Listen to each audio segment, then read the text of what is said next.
शेतमालाला चांगला भाव मिळत नाही, त्यामुळे शेतीमध्ये नेहमी नुकसान होतं आणि शेतकरी त्यामुळे कधीच सुधरत नाही. जर मित्रांनो असं जर तुमचं मत असेल तर हा व्हिडिओ तुमच्यासाठीच आहे.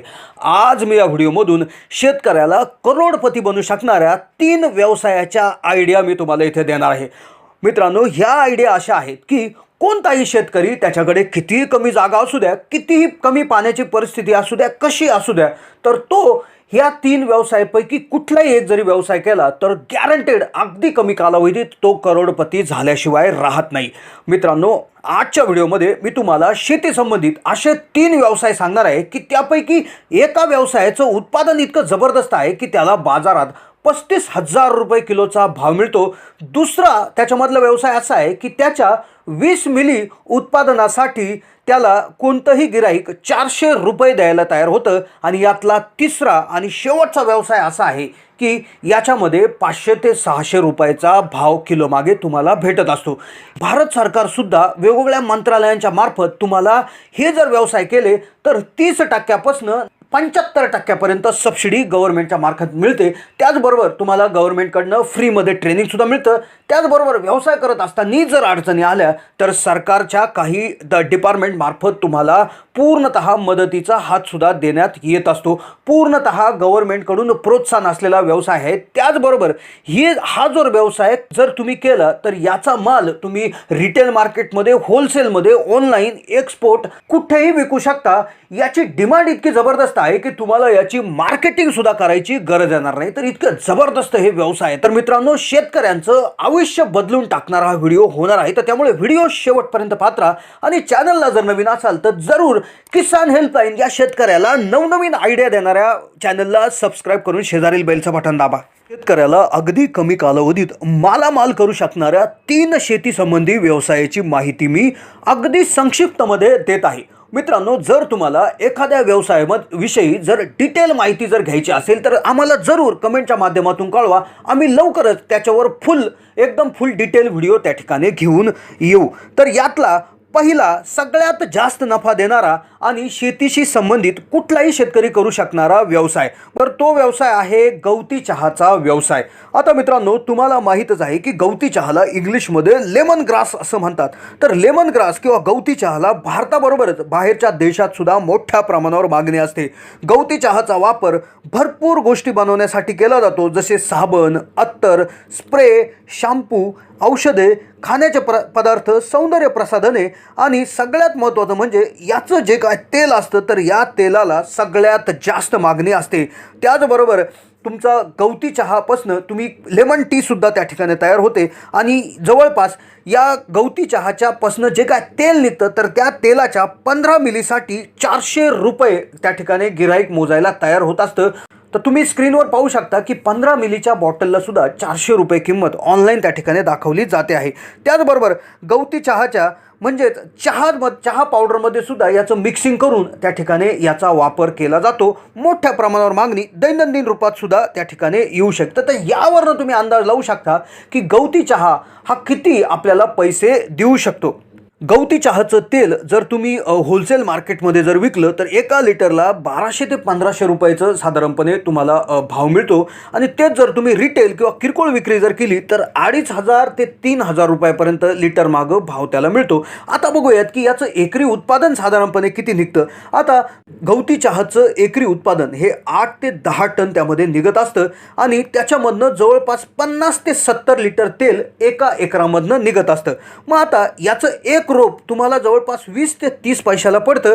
दर 4 ते 5 महिन्यानंतर याची तुम्ही कापणी करू शकता. तर असं जवळपास एकदा हे रोप लावल्यानंतर 5 वर्ष हे रोप त्या ठिकाणी उत्पादन देत राहतं. तर इतका कमी मेंटेनन्स, कमी खर्च असलेला हा त्या ठिकाणी गवती चहाचा बिझनेस आहे. मग आता याच्यामध्ये जर तुम्ही तेल स्वतः जर त्या ठिकाणी काढायचं असेल तर तेलाचा प्लांटसुद्धा तुम्ही त्या ठिकाणी लावू शकता. तर त्यालासुद्धा जास्त खर्च लागत नाही आणि जास्त जागासुद्धा लागत नाही. तर साधारणपणे 500 लिटर कॅपॅसिटी जर प्लांट टाकायला गेलं तर तो मात्र 1.5 लाखामध्ये त्या ठिकाणी येत असतो. आणि तुम्ही डायरेक्ट तेल काढून अगदी चांगल्या किमतीमध्ये ते तेल त्या ठिकाणी विकू शकता. आता मित्रांनो, आता आहे दुसरा बिझनेस की ज्याचं ज्याचं उत्पादन किंवा ज्याचा तयार माल 35,000 रुपये किलोने मार्केटमध्ये त्याला भाव मिळत असतो, तर तो व्यवसाय आहे व्हॅनिला फार्मिंगचा बिझनेस. आता मित्रांनो, व्हॅनिला फ्लेवरची आईस्क्रीम तुम्ही खाल्ली असेल किंवा व्हॅनिलाचं तुम्ही सॉफ्ट ड्रिंकसुद्धा पिलेलं असेल, तर तोच व्हॅनिला आपण आपल्या शेतामध्ये लावून त्याचं उत्पादन घेऊन तो विकायचा असतो आणि त्याला भाव कमीत कमी मिळतो 35,000 रुपये किलो. तर मित्रांनो, व्हॅनिला जसा आईस्क्रीममध्ये वापरला तसा तो बऱ्याचशा केकमध्ये म्हणा, चॉकलेट, सॉफ्ट ड्रिंक, अत्तर, त्याचबरोबर बरेचसे फ्लेवर बनवण्यासाठी सुद्धा त्याचा वापर होत असतो.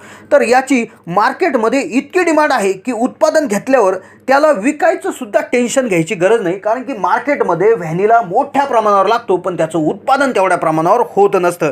मग याला सुद्धा तुम्ही होलसेल मार्केटमध्ये किंवा रिटेल मार्केटमध्ये विकू शकता, किंवा सगळ्यात महत्त्वाचं म्हणजे त्याला तुम्ही एक्सपोर्ट किंवा बाहेरच्या देशात सुद्धा पाठवू शकता, किंवा स्वतःचा ब्रँड बनवून ऑनलाईनने विकू शकता.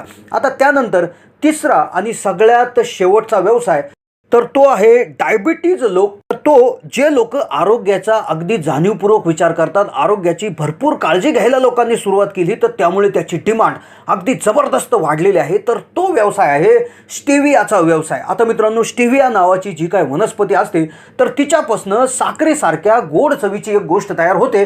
पण तर स्टिविया हा पूर्वी फक्त डायबिटीज असलेले लोक वापरायचे, किंवा ज्यांना शुगरचा प्रॉब्लेम आहे ती लोक वापरायचे. त्यामुळे होतं काय की त्याची चव गोड आहे, पण साखरी इतक्या कॅलरीज त्याच्यात नसतात, किंवा साखरीमुळे होणारे दुष्परिणाम स्टिवियामुळे होत नाही, आणि फक्त डायबिटीजवाले लोक त्याला यूज करायचे. पण आता जसं जसं लोकांची जागरूकता वाढायला लागली, तशी तशी लोक स्टिवियाचा वापर आपल्या आहारात साखरेला पर्याय म्हणून करायला लागले, आणि इथून पुढं लोक आरोग्याविषयी अजून जास्त जागरूक होतात आणि अजून जास्त त्याचं मागणी त्या ठिकाणी वाढणार आहे. तर स्टिविया जवळपास तुम्हाला 1 किलोला जर त्याचा भाव जर बघितला, तर जवळपास 1000 ते 1500 रुपयापर्यंत स्टिवियाचा किलोचा भाव तुम्हाला त्या ठिकाणी मिळू शकता. आता हा स्टिविया जर तुम्ही त्या ठिकाणी शेतात जर लावला, तर अगदी कमी खर्चामध्ये हा लावला जातो. त्याचबरोबर एकदा लावल्यानंतर 5 वर्षे स्टिवियाचं झाड राहतं. तुम्ही फक्त त्याची पाने तोडायची आहेत, दर 3 ते 4 महिन्याने पाने तोडायची आहेत. मग ही पाने तुम्ही कोणत्याही फार्मास्युटिकल औषधांच्या कंपन्यांना डायरेक्ट विकू शकता, किंवा प्लांट लावून त्याचं साखरेच्या सारखं स्टिवियाची साखर बनवून ती सुद्धा मार्केटमध्ये तुमचा ब्रँड बनवून विकू शकता. आता यानंतर भारत ह्या तिन्ही व्यवसायात जी काय लागवड करायची, जी काय पिके लावायची आहेत, तर ती सर्व औषधी वनस्पती आहेत. तर ह्या वनस्पतीला भारत सरकारच्या आयुष मार्फत 30 ते 75% सबसिडी मिळते. त्याचबरोबर national medicinal plant and aromatic या बोर्डाकडून सुद्धा तुम्हाला याची सबसिडी वेगळ्या याच्यात मिळते. त्याचबरोबर तुम्हाला ज्या काही इन्स्टिट्यूट्स आहेत, central institute of medicinal and aromatic plant अशी एक सरकारची वेगळी संस्था आहे, तर हिच्याकडनं तुम्हाला ट्रेनिंग किंवा मार्गदर्शनसुद्धा गव्हर्नमेंटच्या मार्फत मिळत असतं. म्हणजेच एकंदरीत सरकारकडनं जबरदस्त प्रोत्साहन असलेली ही गोष्ट आहे, आणि तुम्हाला कुठल्याही प्रकारचं काळजी करायचं याच्यामध्ये कारण नाही आहे. अगदी तुम्ही आरामशीर या ठिकाणी करू शकता. तर मित्रांनो, कसा वाटला व्हिडिओ मला कमेंटच्या माध्यमातून कळवा, आणि यापैकी कुठल्याही एखाद्या व्यवसायाबाबत डिटेल माहिती लागत असेल तर नक्कीच आम्हाला कमेंटच्या माध्यमातून कळवा. आम्ही लवकरच त्याच्यावर पूर्ण डिटेल व्हिडिओ घेऊन येऊ. तर धन्यवाद.